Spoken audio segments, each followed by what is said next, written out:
sesuatu yang sangat penting karena prestasi tentu dan juga talenta-talenta muda kita yang luar biasa. Tentu ini tidak terlepas dari apa yang telah dilakukan oleh kontribusi yang dilakukan oleh Pak Erik, baik di bidang cabang olahraga sepak bola, ini olahraga rakyat, olahraga kita semua, dan saya berharap mudah-mudahan dengan dukungan yang diberikan oleh Kementerian Hukum dan HAM, terutama yang terkait dengan naturalisasi, ini akan bisa memberikan kontribusi nyata dalam upaya kita mengangkat dan meloloskan timnas kita di Piala Dunia 2026 yang akan datang. Saya rasa itu dari saya persilakan ke Pak Erik. Terima kasih Pak Menteri atas sambutan hangat dan dukungannya.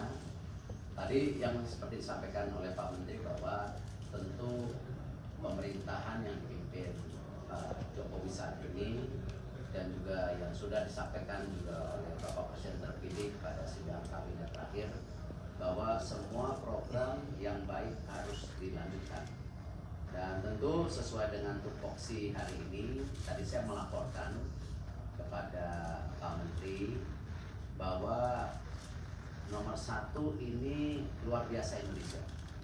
Ini kita sudah dibuka, yaitu kantor FIFA dan kemarin kantor FIBA. Dan saya rasa banyak negara juga cemburu Pak Menteri. Nah, tapi ini justru prestasi karena mereka melihat keseriusan pemerintah saat ini dan ke depan untuk membangun olahraga nasional. Karena memang dengan membangun olahraga ini bagian kita juga menyehatkan masyarakat Indonesia ke depan. Dan tentu Pak Menteri tadi akan mendukung penuh pembukaan daripada International Organization Office yang belum pernah terjadi karena memang suratnya dari beliau bukan seperti ini. Dan insya Allah Pak Menteri nanti bersama Pak Presiden dan tentu akan hadir Presiden FIFA insya Allah mendarat dari hasil ASEAN Summit tanggal 10. Lalu nanti pembukaan training camp yang ada di sana itu tanggal 11 training center yang ada di IKN. Sekalian tanda tangan yang tadi namanya official agreement opening yang memang FIBA juga akan menandatangani. Yang kedua, tadi kami juga memaparkan kepada Pak Menteri rencana jangka pendek, menengah, panjang pembinaan pemain daripada PSSI, di mana kita sudah mempersiapkan U17, U20 dan senior. Dan ini sebagai bukti bahwa program ini tidak ada yang namanya program jangka pendek atau shortcut atau quick win.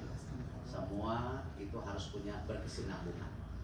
Dan di situ Pak Menteri mendukung dan selama ini sudah mendukung beliau secara pribadi sering kontak ke saya. Dan insya Allah ini akan menjadi percepatan yang bisa baik untuk prestasi olahraga semua. Mungkin dari Perbasi silakan. Terima kasih Pak Menteri, Pak Ketum PSSI.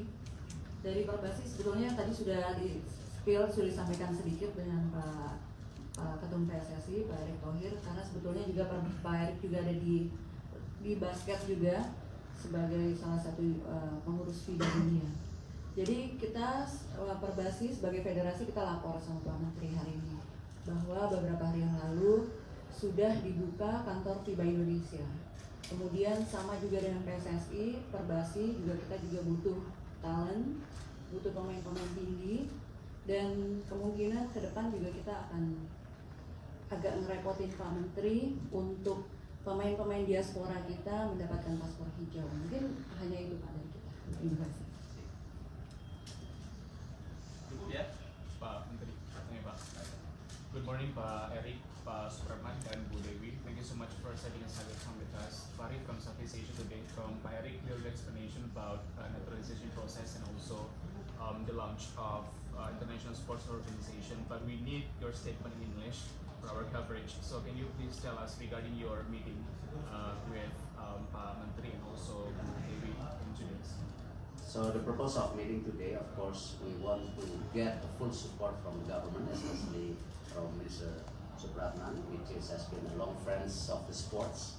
He concerned about also progress of sports in Indonesia, not only football, basketball, and many sports. So two things that we want to get support from the governments. Number one, the opening of FIFA office and FIBA office in Indonesia, because this is the first time actually we are having two international organizations opening office in Indonesia. So we need under law to support that the existence of the international office is exists by the law of Indonesia. The second one, of course, regarding our best players that will be playing abroad from football and basketball, when they want to join or supporting the Indonesian national teams, we also supporting in terms of their naturalizations. I think this is something that working between us as the football federations and the government hands on hands to improve our ranking in the world in terms of basketball and football, also achievement a bigger target to qualify for World Cup in 2036. Sure. Thank you, Pak. Pak, Mau ke DPR nih. Ada lagi. yang pertama soal Hilbert dan Eliano, informasinya akan disumpah di Belanda. Segenting apa sih Pak alasannya hingga harus disumpah di sana, sementara sebelumnya naturalisasi semua disumpah di sini?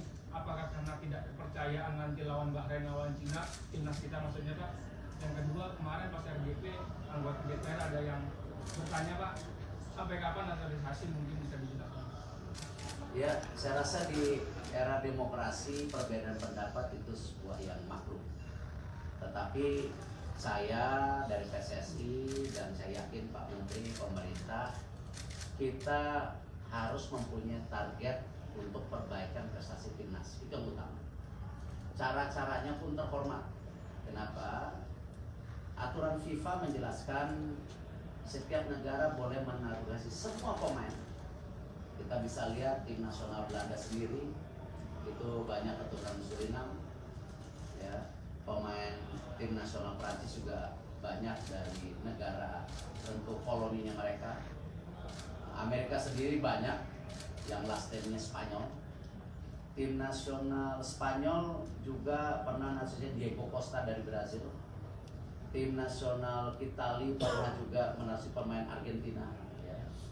Bola itu merupakan event global, ya, dan semua terbuka menurut aturan FIFA, yaitu pemain naturalisasi yang bermain di liganya selama 5 tahun atau yang punya darah bapak, ibu, kakek, nenek. Nah kebetulan saya dan Pak Menteri komitmen sama. Kita ingin memfokuskan semua talenta terbaik bangsa Indonesia yang ada di luar negeri untuk memperkuat tim nasional, yaitu pilihannya yang mempunyai darah Indonesia. Nah tentu ya pembentukan daripada tim nasional ini bukan jangka pendek. Kita bisa lihat prestasi U19 kita yang kemarin juara AFF, U17 kita yang sayang hanya bisa ranking 3 karena waktu itu lawan Australia kena kartu merah di menit 26. Nah tapi kita mau lawan lagi Australia nanti ini bulan-bulan ini, ya mudah-mudahan kita bisa membalas gitu. Ini yang junior ya, junior bukan senior. Dan ini ya bagian komitmen bahwa yang namanya pembangunan tim nasional itu bukan dilihat dari sisi jangka pendek, tapi menengah dan panjang, dan kita sudah siapkan talentanya. Nah, kalau mengenai naturalisasi Mas Hilbert, ibunya orang Manado, ya, Eliano ibunya orang Maluku, bahkan ibunya masih sering pulang ke Manado melihat yayasan daripada tunanetra yang dibina. Jadi mereka sangat Indonesia. Jadi jangan pernah pertanyakan merah putih mereka. Ada sebuah video hari ini baru terlihat ketika Mas Hilbert bermain dengan klubnya, tiba-tiba ada bawa bendera merah putih, lalu dia ambil bendera merah putihnya, dia foto. Nah itulah nasionalisme. Ya, kita tidak bisa melihat nasionalisme itu karena tentu posisi-posisi yang hanya menjadi sebuah kontroversi. Dan saya rasa apa yang kita sedang lakukan untuk semua pemain kita tidak ada prejudisme, karena sesuai dengan aturan dari pemerintah harus diangkat sumpah, dan itu ada fleksibilitas baik di sini atau di luar negeri. Itu biasa, angkat sumpah di luar negeri juga ada. Nah kebetulan memang sekarang FIFA Matchday-nya sudah tidak ada. Artinya ya kita harus respect kepada klub yang tentu mereka bermain. Nah, disitulah kita mencari cara yang sesuai dengan aturan, jadi bukan di luar aturan. Ya, kita coba mengangkat sumpah di negara lain, seperti juga beberapa bangsa Indonesia yang angkat sumpah di negara lain juga. Jadi bukan sesuatu yang spesial. Ya, kita tidak ada yang spesial, semua kita hormati secara hukum, baik hukum yang ada di Indonesia maupun aturan FIFA.